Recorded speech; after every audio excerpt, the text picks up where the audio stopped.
Somebody has to hear this fucking story.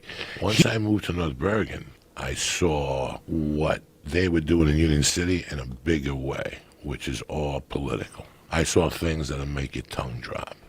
That's why I don't give a fuck about politics. And when I see people talking about politics, I want to go up to them and go, if you knew what you were talking about, you wouldn't say a word, because you have no idea what real politics means, how it works. If it works like that in a micro system, I can't imagine in a real. So I don't want to pay attention. No. When I was growing up, the power in that Hudson County was the waterfront, G. That picture in New York City that people see, thousands of people died for that waterfront. That waterfront was controlled by Weehawken, but everybody wanted a piece of it, and North Bergen wanted a piece of it. So my 8th grade teacher was the Weehawken mayor. You ever have a teacher that was a mayor? Why would your teacher be a mayor of a town? Why? Who's ever had a teacher that was the mayor of a fucking town at the same time? I did. And guess what?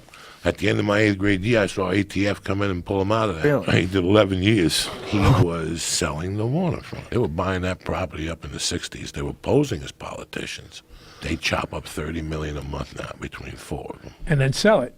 No, they made their profit renting it. So here I am running with the Cubans during the week.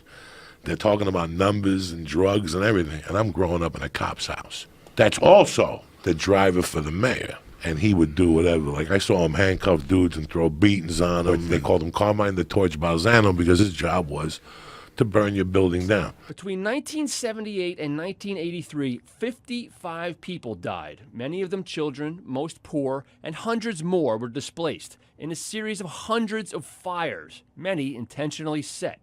Headlines from the era describe it as an epidemic of arson. The last one he burned down, kids were like, mister, there's smoke. And he's like, here's $10.